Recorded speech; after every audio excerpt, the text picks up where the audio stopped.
ज़ीशान साहब ये बताइएगा, क्या उम्मीदें आपकी इस बजट से और कोई खदशात भी हैं इस बजट से आपको? जी बिस्मिल्लाहिर्रहमानिर्रहीम। उम्मीदें तो ये हैं कि शायद गरीब आदमी को थोड़ा रिलीफ मिल जाए। उम्मीद तो ये है कि शायद सैलरी टैक्स पेयर को थोड़ा सा रिलीफ मिल जाए। उम्मीद ये है कि जो कॉस्ट ऑफ डूइंग बिजनेस है वो किसी तरीके से कम हो जाए। उम्मीद ये है कि इकॉनमी जो है वो फिर से चल पड़े। उम्मीद तो ये भी है कि जो एक टैक्स में लोग दायरे में नहीं, जैसे अभी आप कह रहे थे, वो लोग दायरे में आ जाएं। उम्मीद तो ये है कि शायद हम अपनी जो है बैलेंस ऑफ पेमेंट्स को ठीक कर लें। उम्मीद ये भी है कि हम एक्सपोर्ट को बढ़ा लें। उम्मीदें तो बहुत सारी ये तो ख्वाहिशात हो गई ना सर, अब हकीकत पर आ जाते हैं थोड़ा। उम्मीदें भी हैं, लेकिन क्योंकि हम एक्सपेक्ट कर रहे हैं कि गवर्नमेंट ऐसा कुछ करेगी, क्योंकि कल इसाक डार साहब ने कहा है कि मैं इन्वेस्टर फ्रेंडली बजट देने वाला हूँ, तो इसका मतलब है तो उम्मीदें तो ये लगानी चाहिए ना हमें।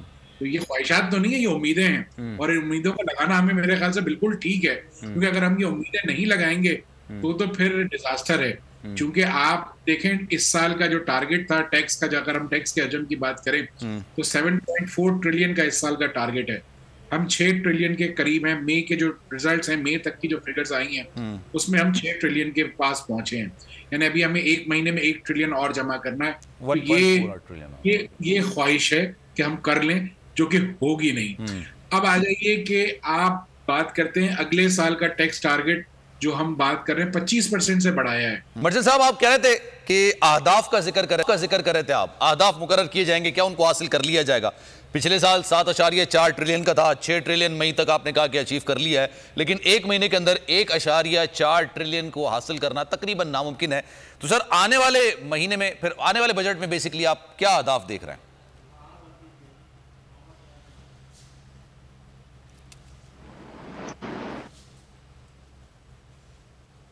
ज़ीशान साहब, मेरी आवाज आ रही है आपको?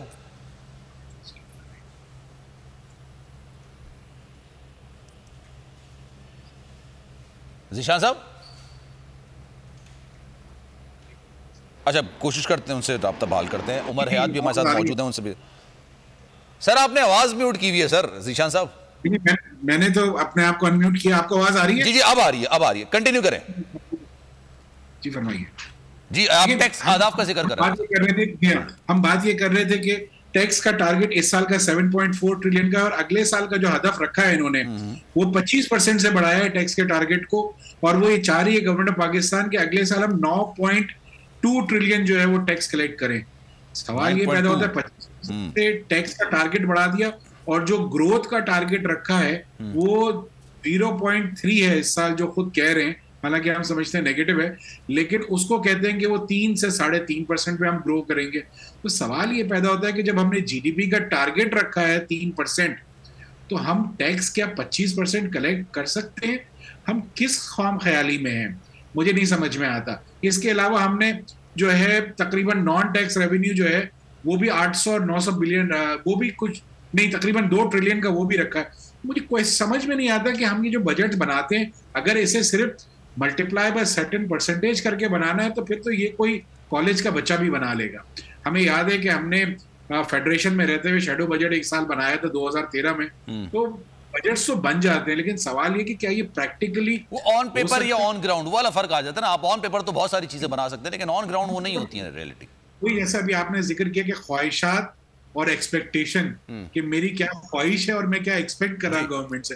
तो ख्वाहिशात गवर्नमेंट की हैं कि हम जी ग्रो कर जाएंगे अगले साल, और हम ग्रोथ हमारी अच्छी होगी, और ख्वाहिशात गवर्नमेंट की ये भी हैं कि वो जो है 13,800 ट्रिलियन का जो है वो मेरे ख्याल से 13, जी हाँ, इसका हमने बजट का कुछ तखमीना रखा है टोटल 13.8 ट्रिलियन। क्वेश्चन ये है कि क्या हम इसके करीब आ सकते हैं या नहीं आ सकते, ये बुनियादी सवाल है। और मैं समझता हूँ कि जो हालात हैं, देखिए इम्पेटस तो बहुत है, हमेशा इन्हीं हालात में हमने जो है टैक्स के रेवेन्यूज कलेक्ट किए हैं। बिल्कुल शारिक साहब ने थोड़ी देर पहले सही कहा कि जो हमारे टैक्स में जो मेजर कंट्रीब्यूशन होता है वो मेजर कंट्रीब्यूशन है इंपोर्ट पे, क्योंकि इंपोर्ट पे आपका टैक्स कलेक्ट होता है सारा का सारा मेजॉरिटी। और उस कलेक्शन में जो 70 बिलियन की लास्ट ईयर इंपोर्ट थी, आप डॉलर का रेट, आपका पाकिस्तानी रुपए का रेट गिराते जाइए, जितनी इंपोर्ट का बिल बढ़ेगा उतना टैक्स कलेक्ट हो जाएगा। सही है। इसके अलावा पाकिस्तान में तकरीबन 70 से 75%, ये एफबीआर के अपने फिगर्स बता रहा हूं मैं आपको, मेरे फिगर्स नहीं है, टैक्स विदहोल्डिंग से कलेक्ट होता है। सवाल ये पैदा होता है कि अगर सारा 75% जो है मैंने और आपने ही कलेक्ट करके जमा कराना है, तो क्या एफबीआर का महकमा जिसमें तकरीबन कोई 13 से 15 हज़ार लोग हैं, उनका काम क्या है, उनका जॉब क्या है?